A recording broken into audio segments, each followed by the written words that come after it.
ద్వితీయోపదేశకాండం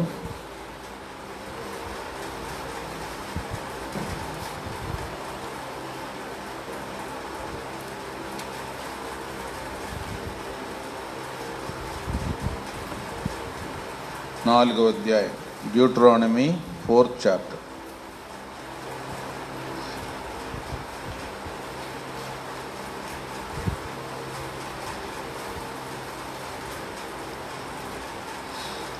కాబట్టి ఇశ్రాయేలులారా, మీరు బ్రతికి మీ పితరుల దేవుడైన యెహోవా మీకిచ్చుచున్న దేశంలోనికి పోయి స్వాధీనపరచుకొనున్నట్లు మీరు అనుసరింపవలసిన విధులను కట్టడలను నేను మీకు బోధించుచున్నాను, వినుడి.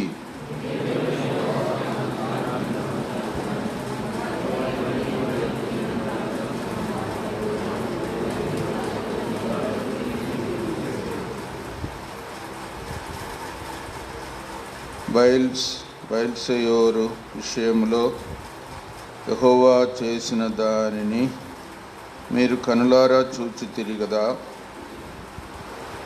బయల్సెయోరు వెంట వెళ్ళిన ప్రతి మనిషిని నీ దేవుడైన యెహోవా నీ మధ్యను ఉండకుండా నాశనము చేసెను.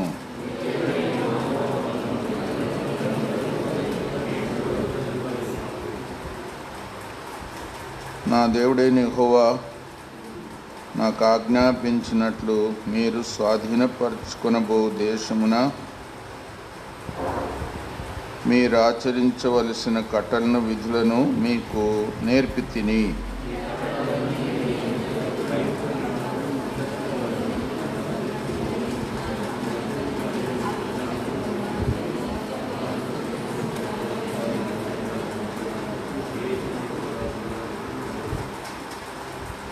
ఏలయనగా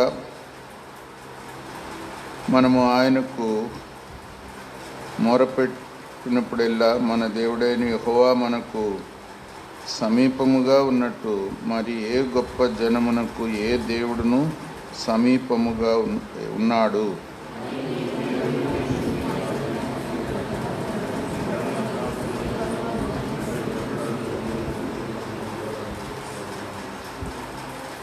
అయితే నీవు జాగ్రత్త పడుము.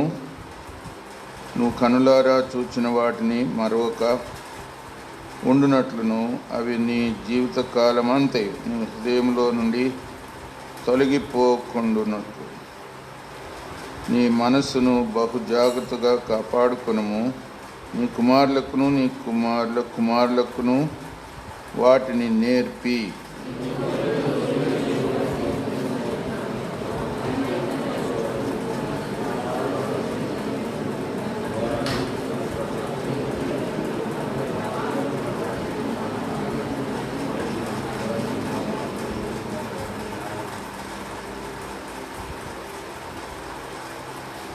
అప్పుడు మీరు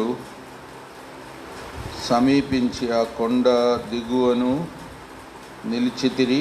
చీకటియు మేఘమును గాఢాంధకారమును కమ్మి ఆ కొండ ఆకాశం వరకు అగ్నితో మండుచుండగా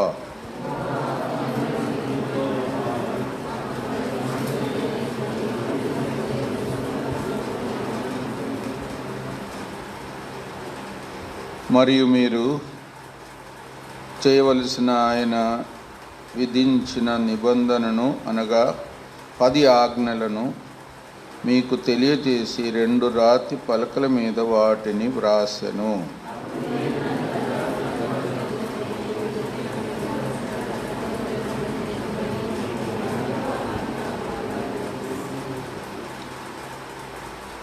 హోరేబులో యెహోవా అగ్ని జ్వాలల మధ్య నుండి మీతో మాట్లాడిన దినమున మీరు ఏ స్వరూపమును చూడలేదు.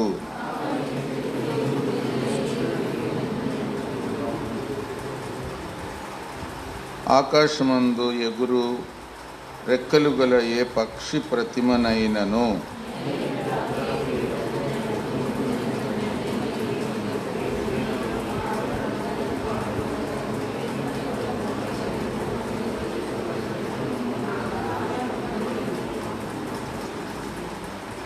సూర్య చంద్ర నక్షత్రములైన ఆకాశ సైన్యమును చూచి మరలు కొల్పబడి నీ దేవుడైన యెహోవా సర్వాకాశము క్రిందనున్న సమస్త ప్రజల కొరకు పంచిపెట్టిన వాటిని నమస్కరించి వాటిని పూజింపకుండునట్లు మీరు బహు జాగ్రత్త పడుడి.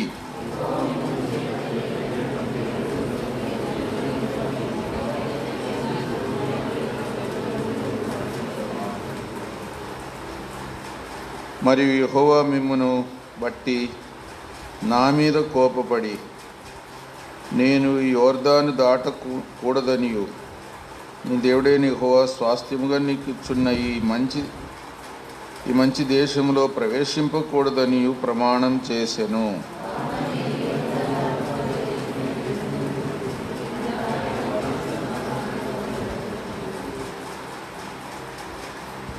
మీ దేవుడైన యెహోవా మీకు ఏర్పరచిన నిబంధనను మరచి నీ దేవుడైన యెహోవా నీకు ఆజ్ఞాపించినట్లు ఏ స్వరూపము కలిగిన విగ్రహమునైనను చేసుకొనకుండునట్లు మీరు జాగ్రత్త పడవలెను.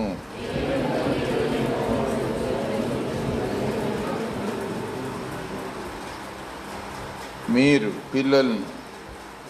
పిల్లల పిల్లలను కానీ ఆ దేశమందు బహుకాలం నివసించిన తర్వాత మిమ్మును మీరు పాడు చేసుకొని ఏ స్వరూపము కలిగిన విగ్రహమునైనను చేసి నీ దేవుడైన యెహోవాకు కోపం పుట్టించి ఆయన కన్నుల ఎదుట కీడు చేసిన ఎడల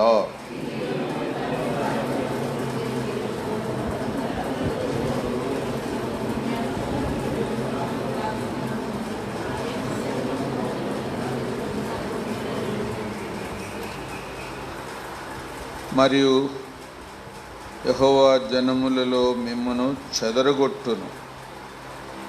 యెహోవా ఎక్కడికి మిమ్మును తోలివేయునో అక్కడ జనములలో మీరు కొద్దిమంది మిగిలి ఉందురు.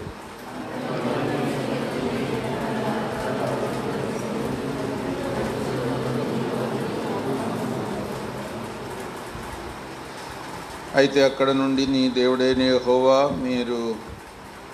యెహోవాను మీరు వెతికినేడలా నీ పూర్ణ హృదయంతోనూ నీ పూర్ణ ఆత్మతోనూ వెతుకున్నప్పుడు ఆయన నీకు ప్రత్యక్షమగును.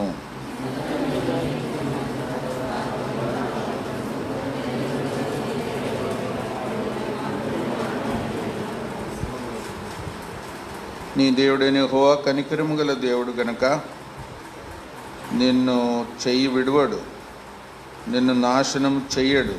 తాను నీ పితరులతో ప్రమాణం చేసిన నిబంధనను మరచిపోడు.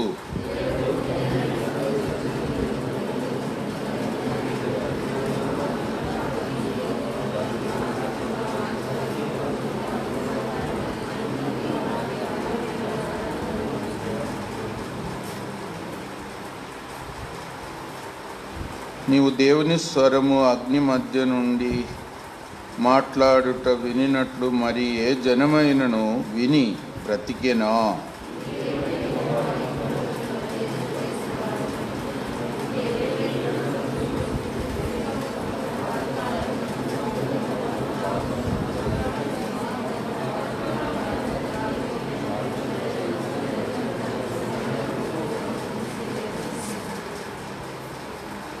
అయితే యెహోవా దేవుడనియు ఆయన తప్ప మరి ఒకడు లేడనియు నువ్వు తెలుసుకున్నట్లు అది నీకు చూపబడెను.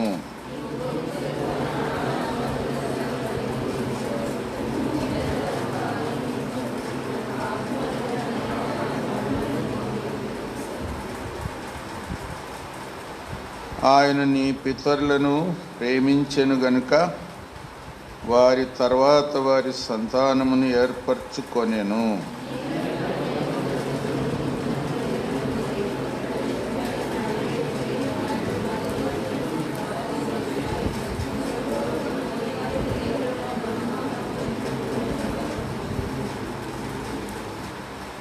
కాబట్టి పైనున్న ఆకాశమందును క్రిందనున్న భూమి అందును యెహోవాయే దేవుడనియు మరి యొక్క దేవుడు లేడనియు నేడు నీవు ఎరిగి జ్ఞానమునకు తెచ్చుకొనుము.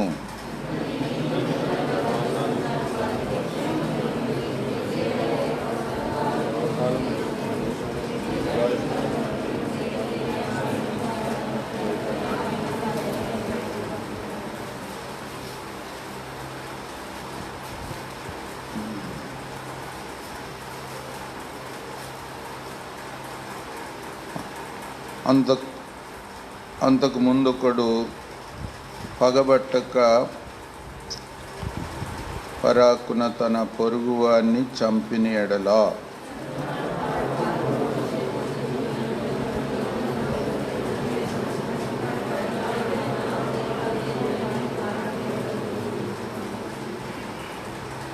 అవేవనగా రూబేనీయులకు మైదానపు దేశారణ్యమందలి బేసెరును, గాదీలకు గిలాదులోనున్న రామోతును, మనషీలకు బాషానులోనున్న గోలాను అనునవే.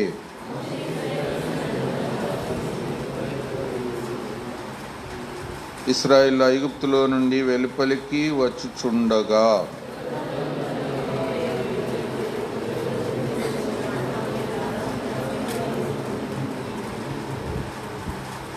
మోషే ఇశ్రాయేలుకు నియమించిన శాసనములు, కట్టడలను, న్యాయ విధులు ఇవి.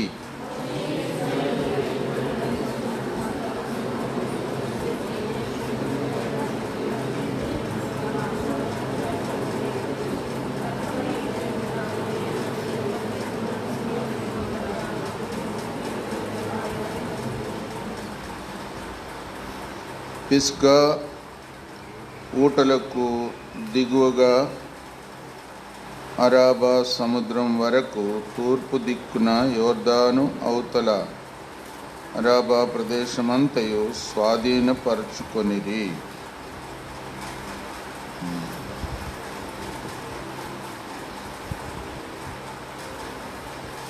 మోషే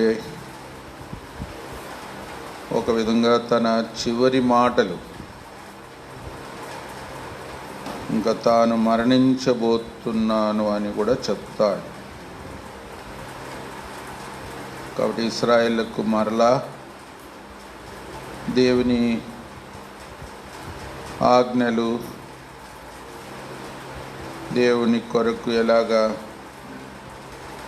జీవించాలో, తర్వాత ఒకవేళ దేవుని ఆజ్ఞలను గైకొనకపోతే ఎలాంటి తీర్పు కూడా వస్తుందో, ఎన్నో అనుభవాలు ఇప్పటికే ఇశ్రాయేలుకు కలిగింది. అవన్నిటిని బట్టి చాలా భారంతో మాట్లాడుతున్నాడు. మొదటి వచనంలో, కాబట్టి ఇశ్రాయేలులారా, మీరు బ్రతికి, తర్వాత మీ పితరుడైన దేవుడైన యెహోవా మీకు ఇచ్చుచున్న దేశములోనికి పోయి స్వాధీనపరచుకొనున్నట్లు మీరు అనుసరింపవలసిన విధులను, కట్టడలను నేను మీకు బోధించుచున్నాను. మొదట బతకడం. మీరు బతకాలంటే ఇదే మార్గం. దేవుని ఆజ్ఞలు, దేవుని కట్టడలు ఒకవేళ ఉల్లంఘిస్తే మరణశిక్షనే అనే ఎన్నో సందర్భాల్లో ఇప్పటికే మనం చదివాం. సంఖ్యాకాండములో కూడా సేవ చేసేవారికి కూడా అంతే. అప్పటికే ఇద్దరు చచ్చారు అన్యాగ్ని వేసినందుకు. ఎవరది? నాదాబు, అబీహులు. తక్కువ శిక్ష ఉండదు. అందుకే మీరు బతకడానికి ఇదే మార్గం. దేవుని ఆజ్ఞలను గైకొనాలా, దేవుడి కట్టలను పాటించాలి. ప్రభువు కూడా అన్నాడు కదా, నేను చెప్పుచున్న మాటలు ఏమన్నాడు? ఆత్మయు జీవమునై ఉన్నది. ఆత్మయు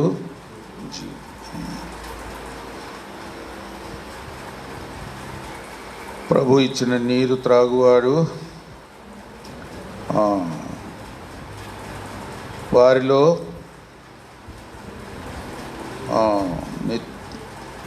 నిత్య జీవపు ఊట ఉంటుంది.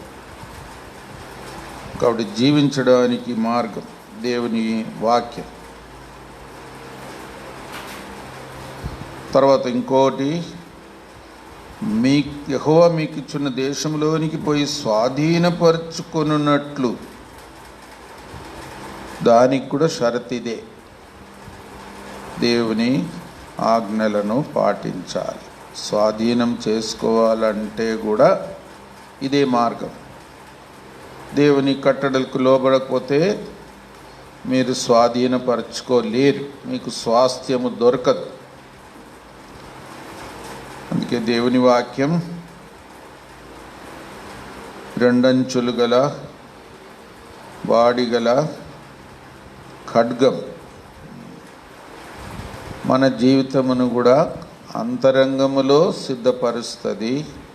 యోగ్యమైన ఆత్మీయమైన జీవితం కొరకు, అదే సమయంలో శత్రువును కూడా ఎదిరించి జయించడానికి కూడా దేవుని వాక్యమే ఆయుధం. సాతాన్ను గద్దించడానికి కూడా యేసుప్రభువారి వాక్యమునే ఎత్తి చూపించాడు. మన జీవితం కూడా శరీర సంబంధమైనది, ప్రాణానికి సంబంధించినది, ఆత్మకు సంబంధించినది అన్నిటినీ వివేచించి జీవించడానికి వాక్యం మనలోనికి రెండంచుల ఖడ్గముల వలె మనలోనికి దూరాలి, లేకుంటే మన జీవితాన్ని సరిచేయనీయాలి. అప్పుడు మనం ఆత్మీయంగా జీవిస్తాం, యోగ్యులుగా జీవిస్తాం, శత్రువుని జయిస్తాం. యోగ్యులుగా జీవించి యెహోషువ కాలేబు వలె జీవించి దేశమును కూడా, వాగ్దాన దేశమును కూడా స్వతంత్రించుకుంటాం. కాబట్టి అందుకే మోషే అలాగా చెప్తున్నాడు. 2వ వచనం చూడండి, ద్వితీయోపదేశకాండం 4:2. So we have to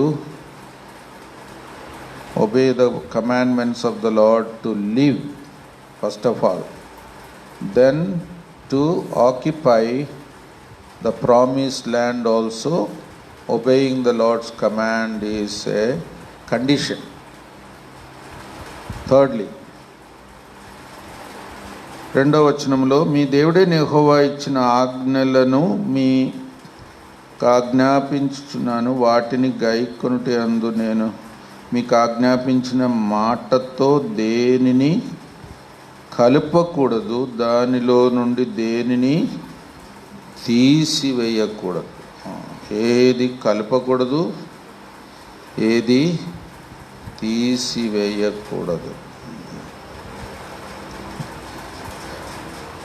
దేవుని వాక్యముతో ఏది సాధారణంగా కలపడం అంటే, మనుషులు కొన్ని ఆచారాలు చేస్తారు, వాక్యములో లేనిది కూడా చేస్తారు, ఇంకా అది ఎక్కువ చేస్తారు. అలాగ చెయ్యకూడదు. మనుషులు చేసే ఆచారాలు, క్రైస్తవ ఆచారాలు కూడా కొన్ని ఉంటాయి. అది జాగ్రత్తగా ఉండాలి.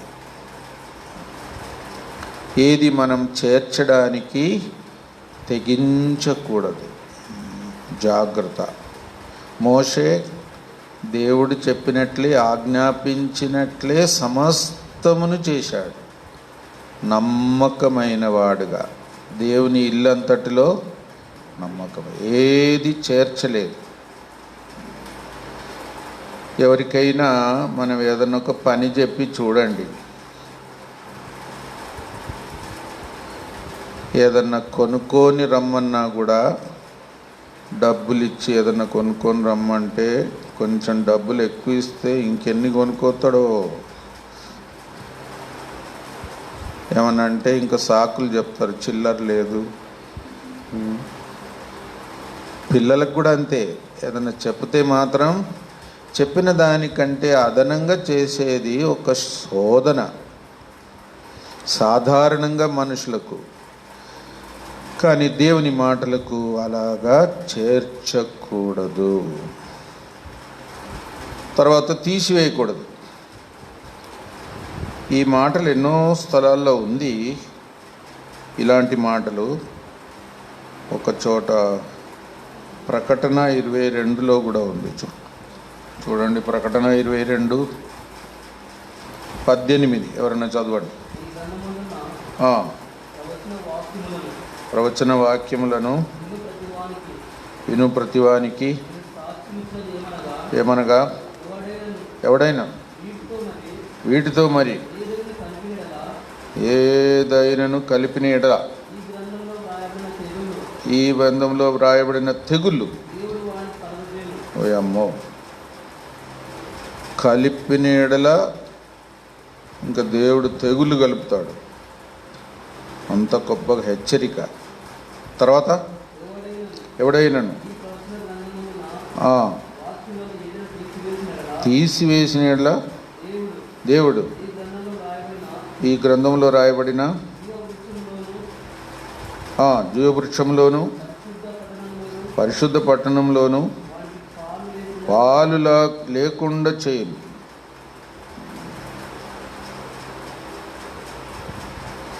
కాబట్టి ఎంత ఘోరమైన తీవ్రమైన హెచ్చరిక. ఏది చేర్చకూడదు, తర్వాత ఏది తీసివేయకూడదు. దేవుని వాక్యం అంత జాగ్రత్తగా ఉన్నది ఉన్నట్టుగా స్వీకరించాలా, పాటించాలా. ఏది చేర్చకూడదు, ఏది తీసివేయకూడదు. దేవుని వాక్యం ఇశ్రాయేలుకు దొరికిన ఒక గొప్ప నిధి అని చెప్పవచ్చు. దాని ద్వారా వారు తప్పకుండా ధన్యులు. అంతేకాదు, వారి లోకములో ఒక ప్రత్యేకమైన జనాంగం. మరి 6వ వచనం చూడండి, ద్వితీయోపదేశకాండం 4:6. They are truly blessed people, having the word of God. They are not supposed to take out anything nor add anything. That is a serious warning in Revelation 22 also. 6వ వచనంలో ఎవరైనా చదవండి. ఈ కట్టడలన్నిటినీ అనుసరింపవలెను. అదే మీకు జ్ఞానం, అదే మీకు వివేకం. వారు చూచి నిశ్చయముగా ఈ గొప్ప జనం జ్ఞాన వివేచనలు గల జనమని చెప్పుకొందురు. ఏ దేశానికి కూడా ఇలాంటి చట్టాలు ఉండవు. ఇంకా దారి తప్పించే చట్టాలే ఉంటాయి. ఇశ్రాయేలుకు ఉన్న చట్టాలు, దేశపు యొక్క చట్టాలు కూడా దేవుని ఆజ్ఞలే. అంత జ్ఞానం గల చట్టములు కలిగిన దేశమని ఇతరులు కూడా చెప్పుకుంటారు. ఎంత ధన్యత!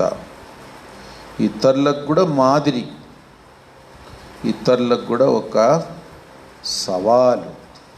ఇలాంటి చట్టములు గల ఇంత జ్ఞానం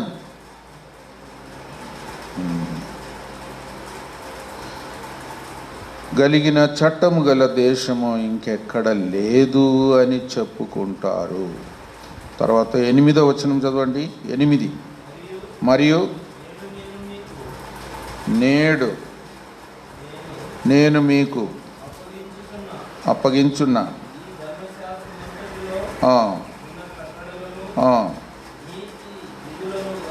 గల గొప్ప జనం ఏది?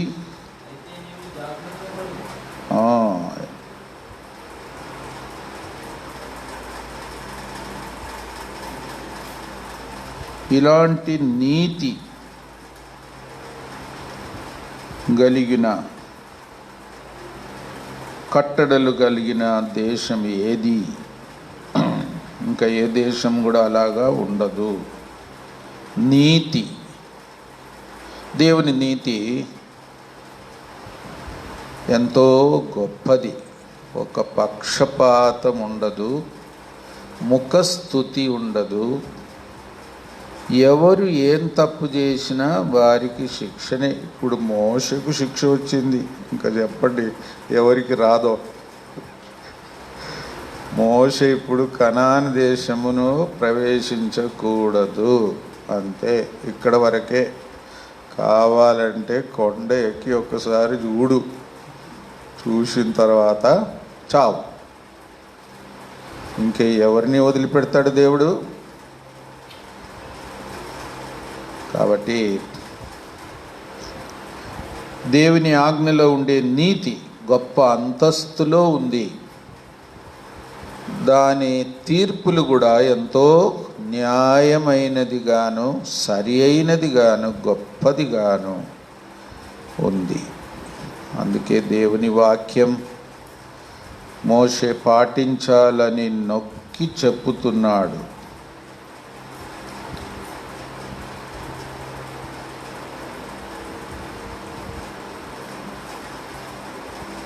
ఇంకొక గొప్ప ధన్యత కూడా చెప్పబడి ఉంది.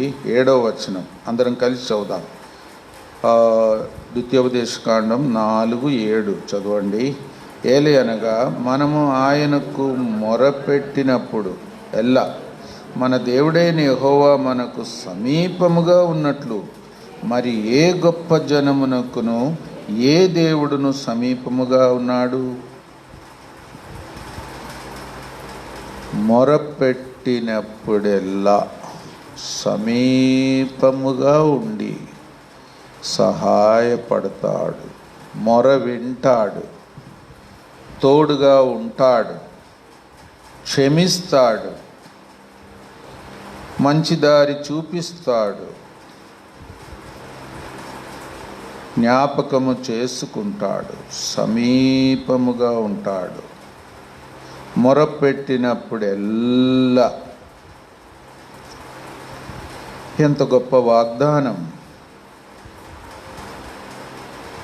దేవుని ప్రజలు దేవుని మాటకు లోబడి దేవుని ప్రజలుగా, న్యాయంగా, నీతిగా, జ్ఞానం కలిగి దేవుని ప్రజలుగా ఈ లోకంలో ఉండే జనాంగాలన్నిటికంటే ఒక శ్రేష్టమైన స్థాయిలో జీవించేటప్పుడు వారు ఎప్పుడైనా ప్రార్థన చేస్తే, ఏ విషయంలోనైనా, ఏ కష్టంలోనైనా, ఏ అపాయంలోనైనా, ఏ అక్కర్లోనైనా ప్రార్థన చేస్తే దేవుడు వారికి సమీపంగా ఉంటాడు, అందుబాటులో ఉంటాడు.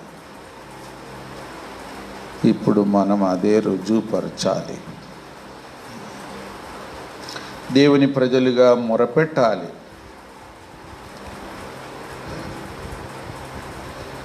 తర్వాత దేవుడు ఇశ్రాయేలుకు ప్రత్యక్షమైనప్పుడు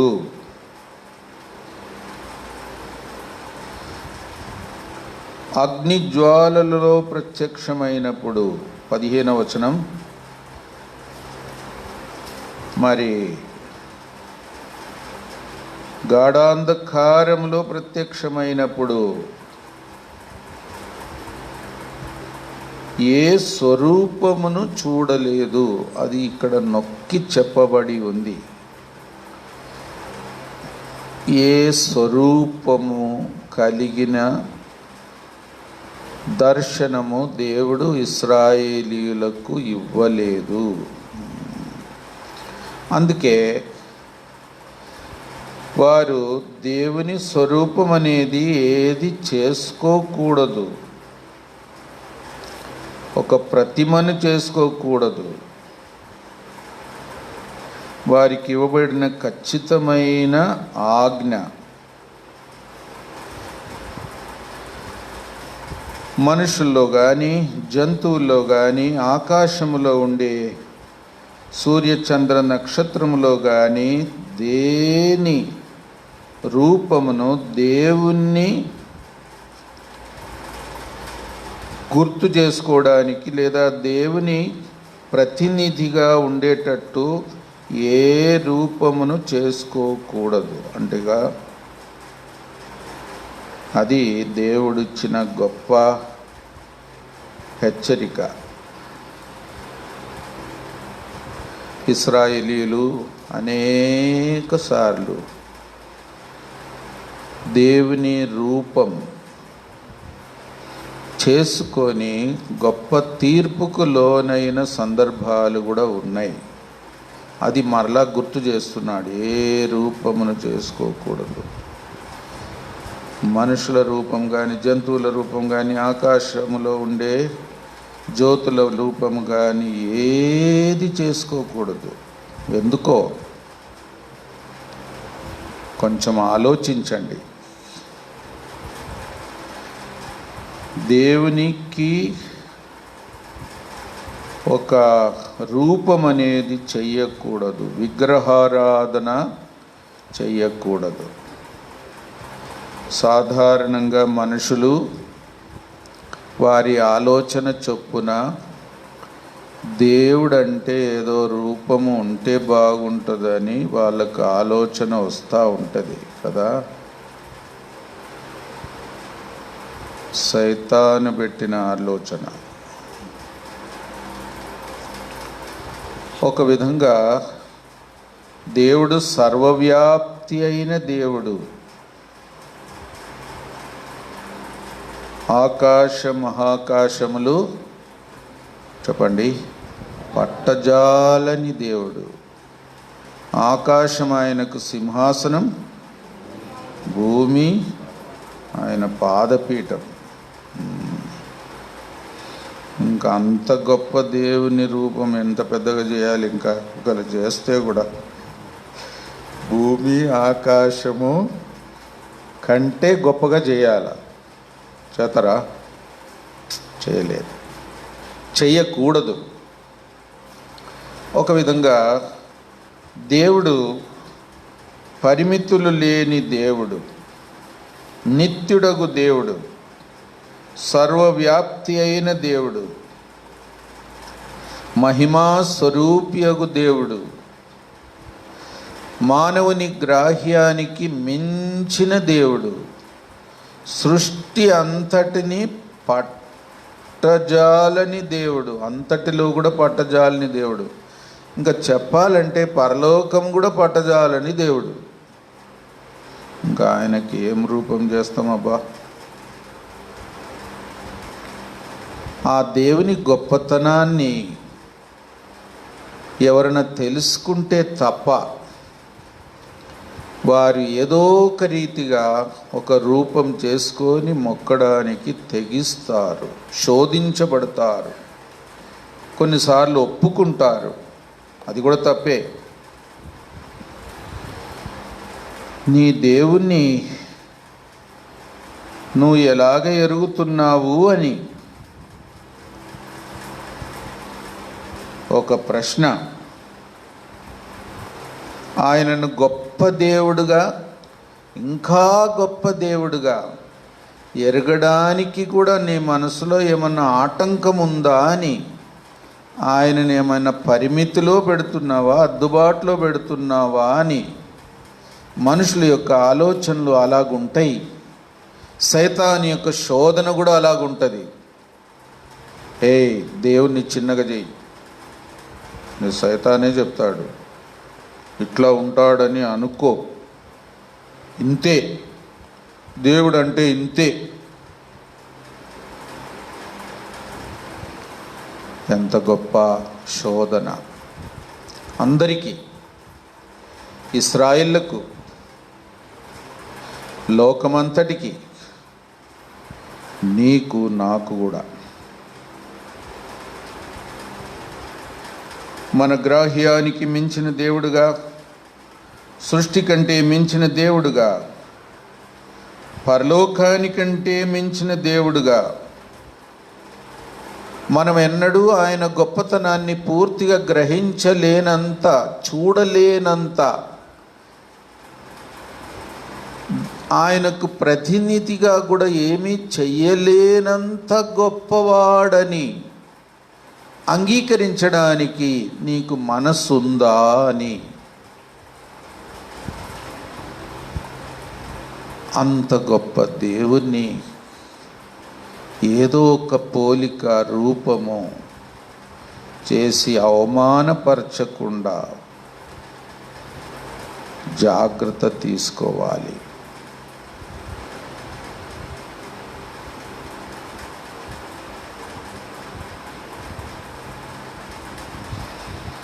దేవుడు ఎలాంటి దేవుడు? 24వ వచనం ఎవరన్నా చదవండి. ఏలయనగా నీ దేవుడైన యెహోవా దహించు అగ్నియు, తర్వాత రోషము గల దేవుడునై ఉన్నాడు. రోషం, he is a consuming fire and also he is a jealous God. సహించలేడు. ఆయనకు విరోధమైన కార్యాలు ఎవరైనా చేస్తే ఆయన సహించలేడు, దహించి వేస్తాడు. అగ్ని దేవుని గుణలక్షణాలు ఇక్కడ బయలుపరచబడి ఉంది.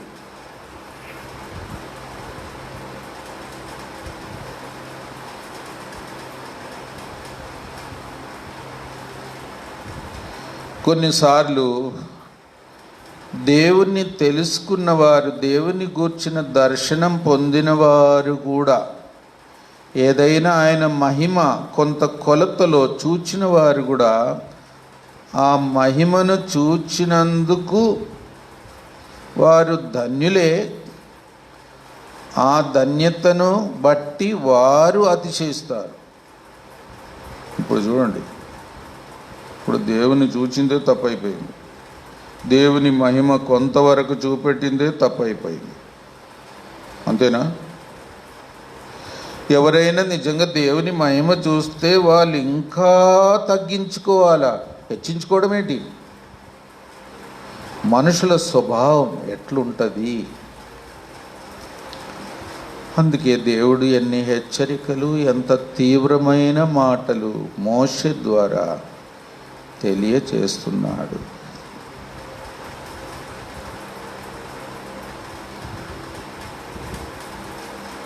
దేవునికి పూర్తి మహిమ కలిగేటట్టు మనము ఆయన ఎదుట ఉండాలి. ఆయన దర్శనము కలిగి జీవించాలి. ఆయన మహిమను ఎవరికి పంచిపెట్టవద్దు, మనం కూడా తీసుకోవద్దు.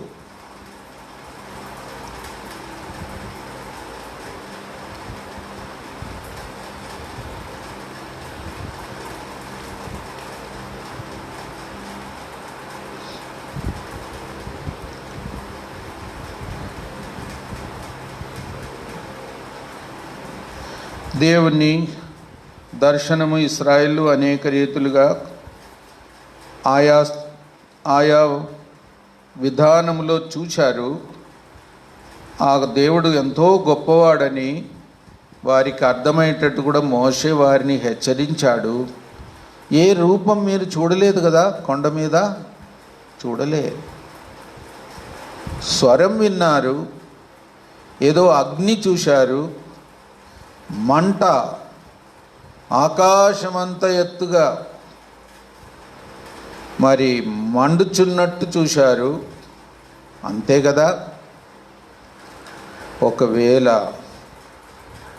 దేవుడు చూపెట్టాలంటే ఏదైనా రూపం చూపెట్టవచ్చు కదా, కానీ చూపెట్టలేదు అంటే రూపం చేయకూడదు, అది తప్పైపోతుంది. అది దేవుణ్ణి ఒక విధంగా ఒక పరిమితిలోనికి, ఒక సరిహద్దులో బంధించినట్టు ఉంటుంది.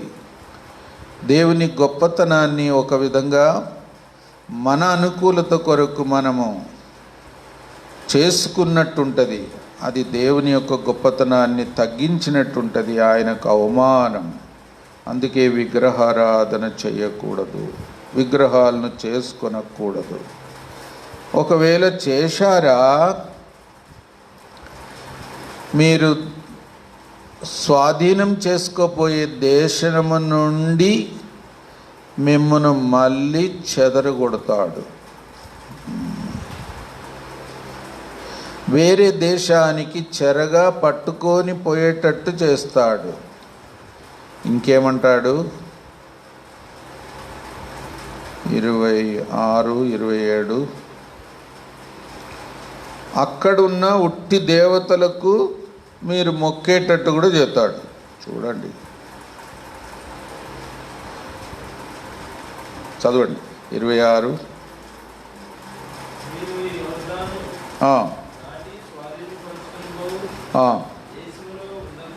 ఉండకుండా నశించిపోదురని ఉంచుచున్నాను.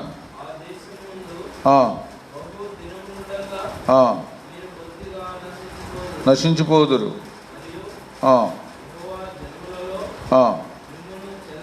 చెదరగొట్టును మిమ్మును తోలివేయును. అక్కడి జనముల్లో కొద్దిమందే మిగిలి ఉందరు. అక్కడ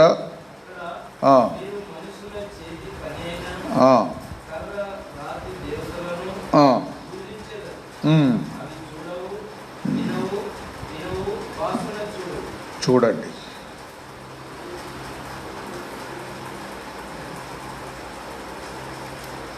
ఆ దేవతలను పూజించేటట్టు చేస్తాను. అదే కావాలనుకున్నారు కదా, దాన్ని మీ ముందు పెడతాను, దానికి మొక్కేటట్టు కూడా చేస్తాను.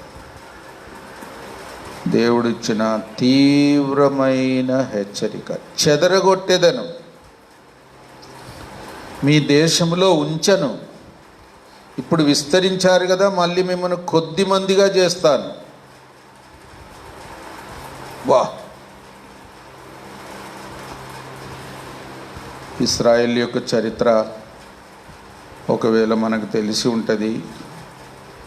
ఇశ్రాయేలు క్రీస్తు శకం 70 నుండి క్రీస్తు శకం 1948 వరకు వారికి దేశమే లేకుండా చెదిరిపోయిన వారుగా ఉండిరి. మన దేశంలో కూడా కొన్ని స్థలాల్లో యూదులు ఉండినారు. ఎక్కడ? బాంబేయా? కొచ్చిన్లో కూడా ఉన్నారు. కేరళలో కొచ్చిన్లో కొంతమంది ఉండినారు. 48లో వారికి దేశం మరలా చేతికి వచ్చింది, దేవుడిచ్చాడు. అప్పుడు వాళ్ళందరూ తిరిగి వెళ్ళిపోయారు. ఇంకెవరైనా మిగిలి ఉంటే కూడా వెళ్ళిపోతారు. దేవుడు ఇన్ని సంవత్సరాలు దేశమే లేకుండా చేశాడు, మళ్ళీ దేశముగా అయ్యేటట్టు చేశాడు, చెదరిపోయేటట్టు చేశాడు, మరలా సమకూర్చాడు. ఇశ్రాయేలీల యొక్క చరిత్ర అందరికీ హెచ్చరిక, ఒక గొప్ప పాఠం.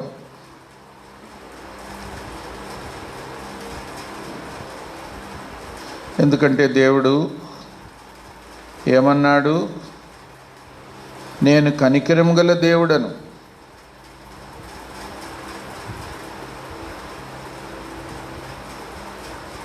అని కూడా అన్నాడు. మీరు మనసు మార్చుకొని నా వైపు తిరిగితే మిమ్మల్ని మరలా సమకూరుస్తాను.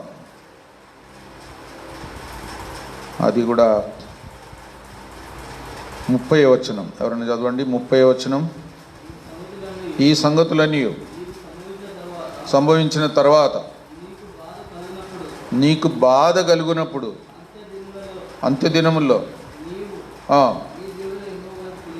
తిరిగి ఆయన మాట విని ఎట్లా, నీ దేవుడైన యెహోవా కనికరము గల దేవుడు కనుక నిన్ను చేయి విడువడు, నిన్ను నాశనం చేయడు,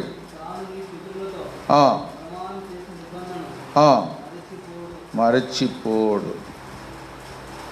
అది కూడా ఉంది. శిక్షిస్తాడు, చెదరగొడతాడు, కొద్దిమందిగా చేస్తాడు. వేరే దేశస్తులు కూడా వచ్చి చెరగా పట్టుకొని పోయేటట్టు కూడా చేస్తాడు. మళ్ళీ అక్కడ పోయిన తర్వాత మారు మనసు పొందితే మరలా రప్పిస్తాడు. అలాగ జరిగింది ఇశ్రాయేళ్లకు. ఇప్పుడు ఇశ్రాయేల్ దేశము ఒక దేశముగా ఉంది. ఏదో మందు కూడా కనిపెట్టారని కూడా అంటున్నారు. కరోనాకు వ్యాక్సినేషన్. సరే, దేవుడు అనేక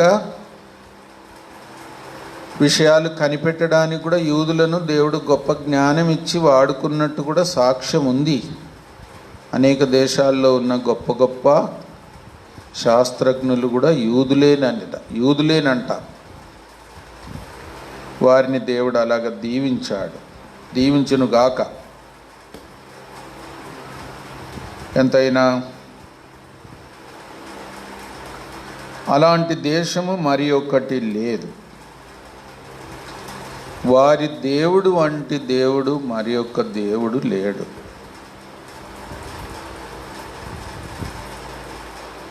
దేవుడు గొప్పవాడు అని, ఏకైక దేవుడు అని, అలాంటి దేశం కూడా లోకంలో ఎలాంటి దేశం లేదు అని రుజువుపరచడానికి ఒక సాక్షిగా ఆ దేశాన్ని దేవుడు ఇప్పటి వరకు కాపాడుతున్నాడు, దీవిస్తున్నాడు, హెచ్చరిస్తున్నాడు, గద్దిస్తున్నాడు, శిక్షిస్తున్నాడు. ఆ దేశమును చూచి వారికి జరిగినదంతా మన మనసులో పెట్టుకుంటే మనకు కూడా బుద్ధి వస్తుంది. లేకపోతే మనం కూడా ఏదైనా తప్పు చేస్తామేమో, తప్పు చేయడానికి తెగిస్తామేమో. వద్దు.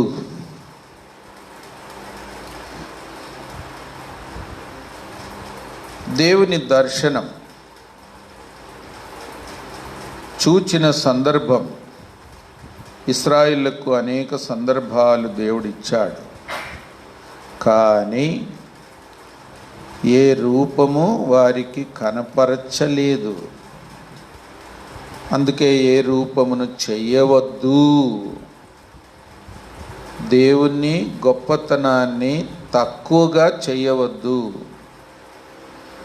ఆయనను మానవులతో పోల్చవద్దు, జంతువులతో అసలే పోల్చవద్దు, ఇంకా ఏ గ్రహంతో కూడా పోల్చవద్దు, ఎవరితో పోల్చవద్దు. విగ్రహారాధన.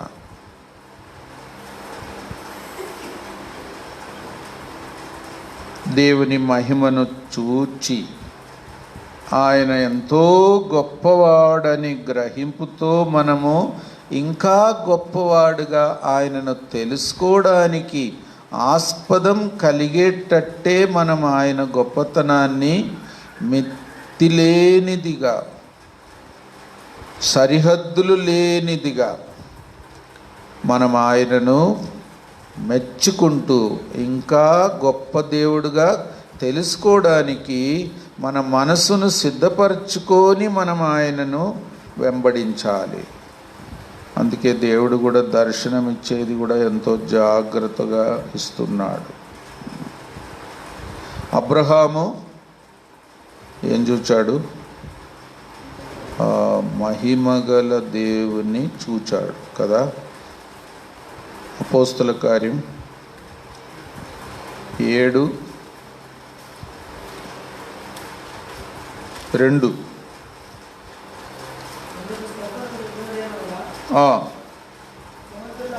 సహోదరులారా,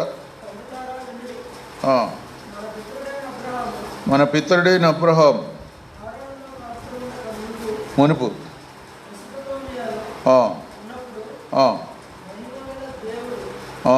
మహిమగల దేవుడు అతనికి ప్రత్యక్షమై. అంతే. దాని ముందు మహిమలేని దేవతలను మొక్కాడు. ఇప్పుడు మహిమగల దేవుణ్ణి చూచాడు. ఇప్పుడు ఏం చేశాడు? ఈ మహిమలేని దేవతలందరినీ విడిచిపెట్టాడు. ఆయన మహిమ ఎంతో గొప్పది అని చూచాడు. అంతే చాలు. అబ్రహాం ఇంకా విగ్రహారాధన మానుకున్నాడు. ఇల్లు, ఊరు, ఆస్తులు అన్నీ వదిలిపెట్టి బయలుదేరాడు. ఆయన మాటకు లోబడుతూ బయలుదేరాడు. యాకోబు భూమి నుండి ఆకాశం వరకు అంటుచున్న ఒక నిచ్చెన చూశాడు. అందులో దూతలు ఎక్కుచూ దిగుచూ ఉండుట చూచాడు. దర్శనం చూచాడు. ఒక విధంగా దేవునికి మానవునికి మధ్యవర్తి అయిన యేసు ప్రభువారి యొక్క దర్శనం చూచాడు. ఇంకా ఇదే దేవుని ఇల్లు అని ఒక విధంగా తీర్మానం, గ్రహింపు కలిగి జీవించడం మొదలేశాడు. దేవునితో సంబంధం కలిగించే ఒక వ్యక్తి ఈ లోకానికి వస్తాడు. రక్షకుడు మెస్సయ్య వస్తాడు. ఆయన ద్వారా మనం ఆ గొప్ప దేవుని యొద్ద చేరవచ్చు. దేవుని సహాయం పొందవచ్చు. దేవుడు సహాయం పంపుతాడు. మనం చేసే ప్రార్థనలు కూడా దేవుడు అంగీకరిస్తాడు. కుమారుని ద్వారా ఆ నిచ్చెన ఆకాశమంతా అంటుచున్నది. యాకోబు ఎలాంటి దర్శనముతో జీవించాడో, నేను దేవుని యొద్ద చేరవచ్చు, దేవుడు నా యొద్దకు కూడా వస్తాడు, నాకు సహాయపడతాడు అనే గ్రహింపులోనికి రావడానికి ఎంత ప్రయాసపడ్డాడు. యోబు నేనిప్పుడు కనులారా చూస్తున్నాను దేవుణ్ణి అన్నాడు.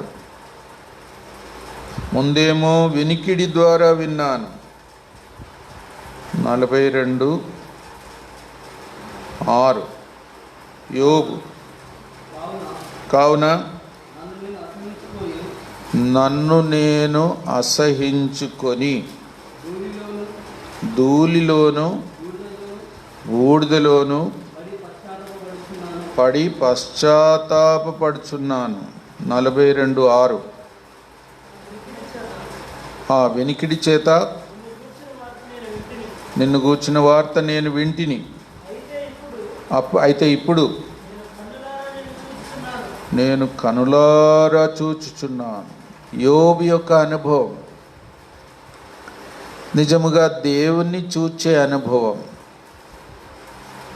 దేవుని చూచినప్పుడు తన్ను కూడా చూచుకున్న అనుభవం. ఇంకా తన యోగ్యతలన్నీ ఎటుపోయినాయో, ఇంకా మారు మనసు పొందడం తప్ప మార్గం లేదు. ఇంకేమంటాడు?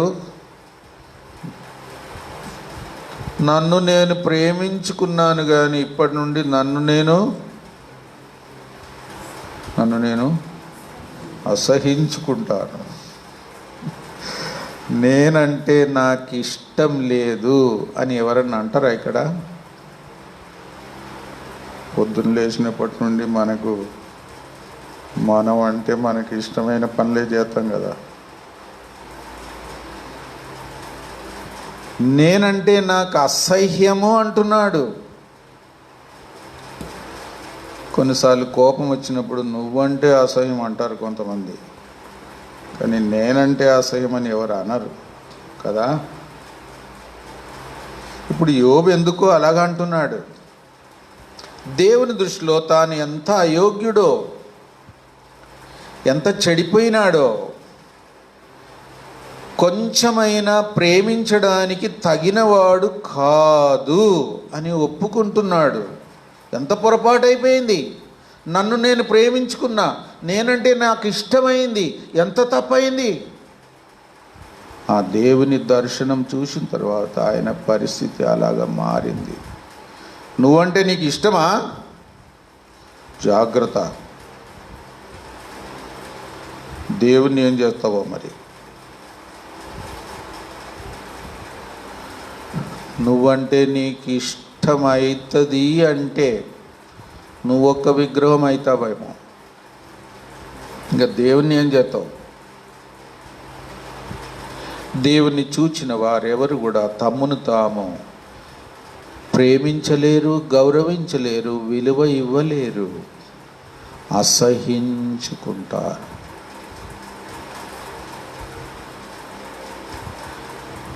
నిన్ను గూర్చి నీకు అసహ్యం లేదు అంటే నువ్వు దేవుని చూడలేదన్నట్టే.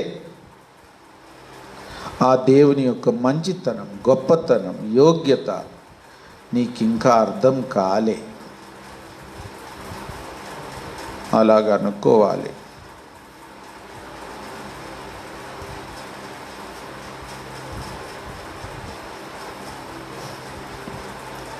యెషయమన్నాడు, నేను అయ్యో నేను ఏమన్నాడు? అయ్యో నేను పవిత్రమైన పదవుల కంటే ముందు నేను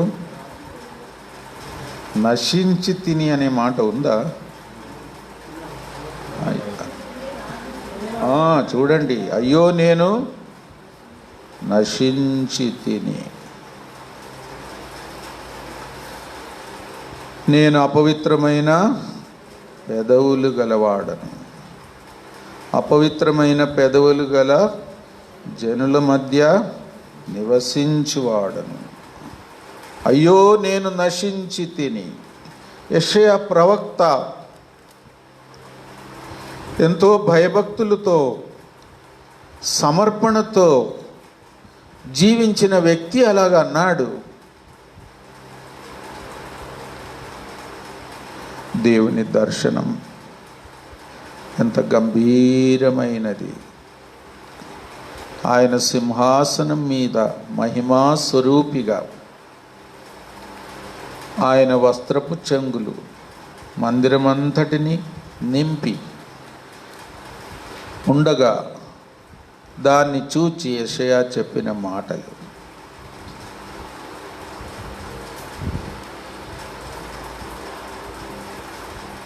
యెహెజ్కేలు సాగిలపడ్డాడు. ముఖం కూడా సాగిలపడ్డా అంటే మనలా కాదు. ఇక్కడ ఎవరు సాగిలపడట్లే, మోకరించేదే కష్టంగా ఉంది. సాగిలపడ్డంటే ముఖము కూడా నేల మట్టం చేసి పడుకోవడం, పూర్తిగా సాగిలపడ్డం. అలాగ చేశాడు. చదవండి, యెహెజ్కేలు 1:28. అంటే ముఖం కూడా కనబడకుండా నేలకు ముఖము కూడా వేసి సాష్టాంగ పడడం.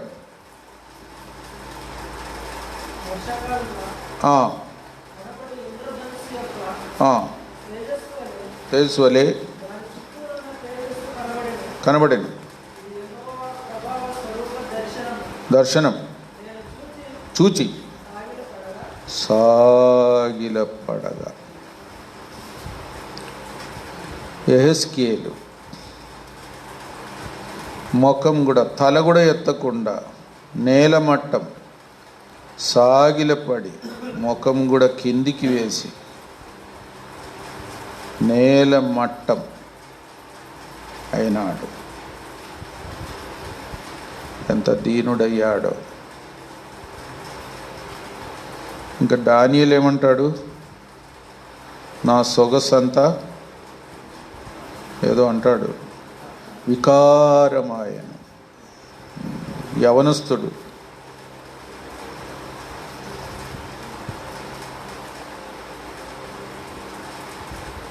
ఎన్నో వచనం? 10, 8, 10:8 చదవండి. దానియేలు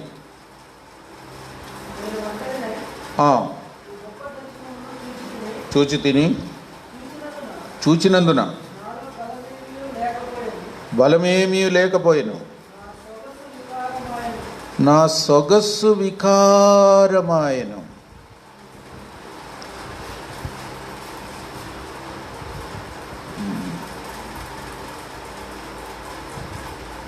దానియేలు యవనస్తుడు,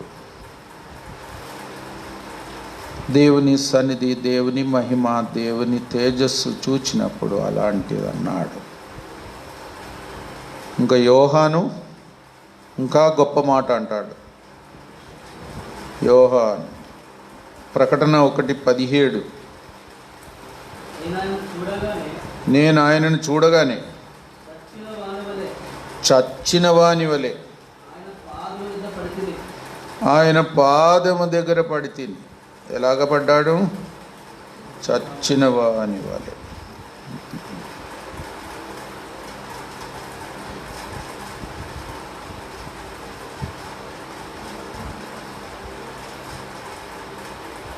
ఇంకా బ్రతకడానికి కూడా యోగ్యుడను కాను.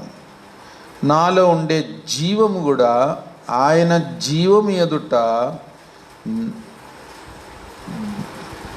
ఉండ అర్హత లేనిది. చచ్చిన వాని వలె నేల పడి తిని. మనం జీవించడానికి కూడా యోగ్యులం కాము. ఏదో లోకములో జీవిస్తున్నాం కానీ పరలోకములో దేవుని మహిమ ఎదుట జీవించడానికి అసలే యోగ్యులం కాము. చావడానికే యోగ్యులం. ఒక విధంగా యోహాను అంతగా తగ్గించుకున్నాడు. దేవుని మహిమను చూచి అలాంటి అనుభవంలోనికి వచ్చాడు. నిజంగా దేవుడు ఎంత గొప్పవాడు. అయినా ఆయన మహిమను ఇశ్రాయేలుకు అనేక రీతులుగా చూపించాడు, స్వరము వినిపించాడు, ఆయన గొప్పవాడని రుజువుపరిచాడు. ఆ గొప్పతనాన్ని చూపెట్టినప్పుడు ఏ రూపం, ఏ పోలిక చూపెట్టలేదు. ఒకవేళ చూపెట్టి ఉంటే దాన్ని ఒక విగ్రహం చేసేవాళ్ళు. వాళ్ళు చేయకూడదు. దేవుని గూర్చిన గ్రహింపు మనకు ఎంత జాగ్రత్తగా ఉండాలి. ఎంత గొప్పవాడైన దేవుడని ఇంకా ఆయన గొప్పతనం నేను తెలుసుకున్న దానికంటే, అనుభవించిన దానికంటే గొప్పవాడు, మితిమించినవాడు, సరిహద్దులు లేనివాడు, పట్టజాలని దేవుడు. ఆయన ఎదుట నేను ఏపాటి వ్యక్తిని అన్నట్టే ఉంటే మనం ధన్యులం. ఒకవేళ పొరపాటున ఆ దేవుణ్ణి మహిమను ఒక కట్టుదిట్టములో పెట్టడానికి ఏదన్నా రూపము కానీ చేస్తే మాత్రం దౌర్భాగ్యులం అవుతాం. మనం విగ్రహాలు ఏం చేయటం లేదు కానీ జాగ్రత్త. మన గ్రహింపే అంతే. దేవుడు దానికి మించిన వాడు కాడు అని కూడా అనుకొని పొరపాటు చేయొద్దు. జాగ్రత్త. మితిలేని దేవుడు. దేవుణ్ణి గూర్చిన జ్ఞానం, కృపయందు మనం ఎదుగుతూనే ఉండాలి. ఆయన మహిమను గూర్చిన గ్రహింపు మనకెంతో గొప్పదిగాను, ఇంకా గొప్పదిగాను ఉండేటట్టు మనం ఆశపడేవారిగా కూడా ఉండాలి. పొందిన దర్శనానికి ఆటంకంగా ఏం పని చేయకూడదు. అది పోగొట్టుకునేటట్టు ఏం చేయకూడదు. దానికి వ్యతిరేకంగా ఏం చేయకూడదు. జాగ్రత్త. ఆయన ఎంతో గొప్పవాడు. అలాంటి గ్రహింపు ఇంకా దేవుని మహిమను గురించి చెప్పాలంటే కూడా కష్టం. మీరే ధ్యానించండి. ఇశ్రాయేలుకి ఇచ్చిన ధన్యత ఎన్నో సందర్భాల్లో వాళ్ళు పోగొట్టుకున్నారు, దాన్ని దుర్వినియోగం చేశారు. అందుకే వారు శిక్ష పొందారు, చెదిరిపోయారు, స్వాధీనం చేసుకున్న దేశం కూడా పోగొట్టుకున్నారు, ఇతర దేశాలకు బానిసలయ్యారు. మళ్ళీ పశ్చాత్తాపడితే దేవుడు మరలా క్షమించి దయ చూపించి మరలా తెచ్చాడు. ఒక విధంగా ఇశ్రాయేల్ చరిత్ర ఏంటంటే, అనేక సందర్భాలు విగ్రహారాధన చేయడానికి కొంత తెగించారు, శోధించబడ్డారు. బబులోను చెర ఎన్ని సంవత్సరాలు? 70 సంవత్సరాలు. తర్వాత వారికి విగ్రహారాధన అంటే అంత పట్టింపు లేకుండా అయింది. పెద్ద దెబ్బనే కొట్టాడు. చాలా కష్టపడ్డారు. మనసు ఇప్పుడు కొంతవరకు మారినట్టు దేవుడు చేశాడు. మనలో ఏదైనా విగ్రహారాధన ఉందా అని